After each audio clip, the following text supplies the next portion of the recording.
नमस्कार साथियों, मैं दीपक लखपत कटारिया गुरुग्राम का रहने वाला निवासी हूं।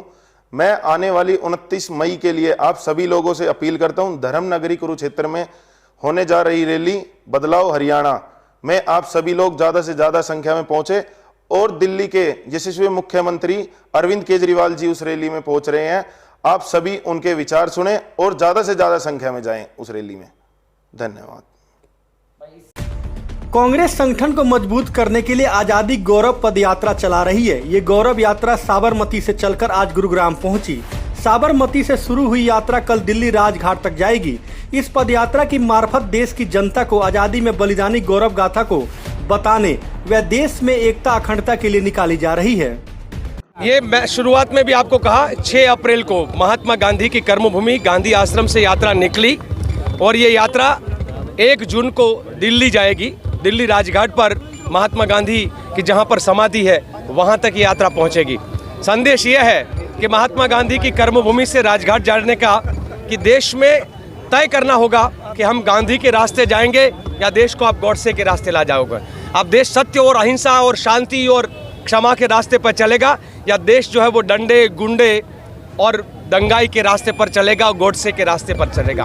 तो ये तय करने का समय है और इसीलिए हम पदयात्री के रूप में और ख़ास करके कुछ फिल्म में नौटंकी करने वाले लोग ये कहना शुरू किए कि देश की आज़ादी के जंग में कोई लड़ा नहीं, आज़ादी भीख में मिली। जब ऐसी बात छिड़ी तो लगा कि संघी शासकों को शायद ये बात समझ में नहीं आएगी और इसीलिए ये कर रहे हैं। तो देश की जनता को ये बताना ज़रूरी है कि हमारे देश में हज़ारों लोगों ने गोली खाई है, लाठी खाई है, फांसी के फंदे पर चढ़े हैं, कुर्बानी दी है, लाखों लोग जेल में गए हैं, तब जाके ये देश आज़ाद हुआ है। देश की आज़ादी के लिए कई कुर्बानी और हम दो सैकड़ों जो है 100-200 साल तक लड़े हैं, तब जाके देश आज़ाद हुआ है। तो ये देश की आज़ादी को इस प्रकार से हल्के में ना ले और कुर्बानी के बिना देश आज़ाद नहीं होता है।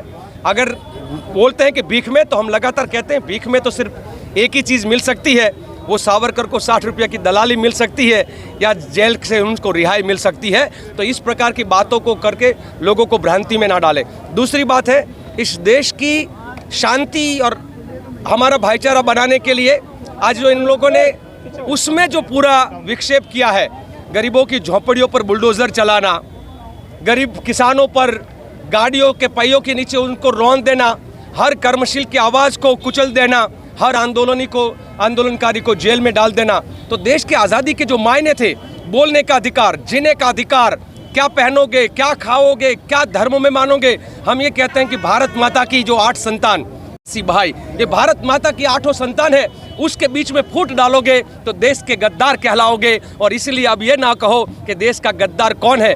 मेरे देश के तिरंगों को ना माने वो देश का गद्दार है, मेरे देश का राष्ट्रगान को ना माने और सदा वत्स लेकर के चला दे वो देश का गद्दार है। राष्ट्रीय सेवा दल कांग्रेस के लालजी देसाई के नेतृत्व में इस आजादी गौरव यात्रा को साबरमती से शुरू किया गया था।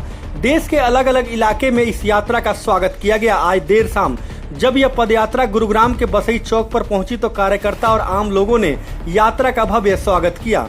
आपको बता दें कि इस यात्रा के मार्फत कांग्रेस देश की जनता में यह संदेश देना चाहती है कि किस तरह से कांग्रेसी कार्यकर्ता ने देश के लिए अपना बलिदान दिया है, तो वहीं कांग्रेस ने किस तरह से विकास की रफ्तार को देश में बढ़ाया था, उसको देखते हुए कांग्रेस की तरफ से साफ किया गया है कि भारत एकता और अखंडता की एक मूर्त है। कांग्रेस की तरफ से कहा जा रहा है कि भारत देश की एकता और अखंडता को बनाए रखने के लिए इस यात्रा का मुख्य उद्देश्य है। आज़ादी की गौरव यात्रा, आप देखिए कि जिस तरीके से इस यात्रा का नाम है गौरव यात्रा, ये एक ऐसी यात्रा है जो साबरमती से चल के और दिल्ली में जाके ये प्रस्थान करेंगे। आप देखिए इस यात्रा के लिए इतना ज़बरदस्त जोश है हमारे कार्यकर्ताओं में।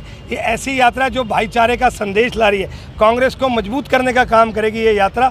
इसका पुरजोर तरीके से आज हम लोग देखिए यहाँ पर इंतज़ार कर रहे हैं कि भाई ये यात्रा आए और हम स्वागत करें। बड़े व्याकुल है हमारे सारे साथी, हम बहुत बेसब्री से इंतज़ार कर रहे हैं। आज क्या यात्रा से कुछ फर्क पड़ेगा? जनता कितना समर्थन दे रही है? देखिए यात्रा से फ़र्क पड़ने का जहाँ तक संबंध है, ये एक मैसेज देने का काम करेगी यात्रा, एक भाईचारे का गौरव यात्रा। आप देखिए इतनी दूर से चल के आना, पैदल यात्रा करके आना, ये अपने आप में ये एक अलग से और अनूठा सा प्रयास है कांग्रेस का, लोगों को एक दूसरे से जोड़ने का, एक प्रयास है और इस यात्रा से कांग्रेस और तेजी से उभर के नई ऊर्जा के साथ और नए रूप के साथ निखर कर सामने आएगी। कौन कौन लोग यात्रा में शामिल होकर साथ आ रहे हैं? देखिए, कांग्रेस सेवा दल की यात्रा है, उनके राष्ट्रीय अध्यक्ष, उनके प्रदेश अध्यक्ष, जितने भी उनके बड़े पदाधिकारी हैं, सभी इस यात्रा में शामिल है।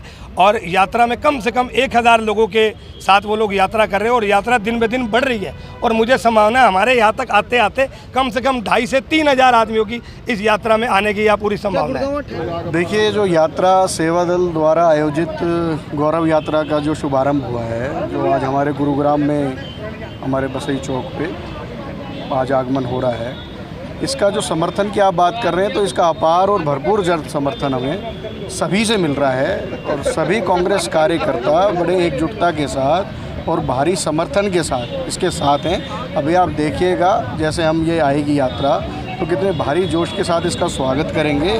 और ये यात्रा जो है फिर इसका समापन दिल्ली होने जा रहा है इसका, और काफ़ी जोश और उत्साह के साथ सभी एकजुट होकर तो इसका सहयोग करेंगे और इसका इस यात्रा का स्वागत करेंगे। हजारों लोग पद यात्रा करके आ रहे हैं, उनका यहाँ नाश्ता कराएंगे और शाम को शहर के अंदर जाकर खाना खाएंगे, आराम करेंगे और अगले दिन वो फिर दिल्ली के लिए प्रस्थान करेंगे।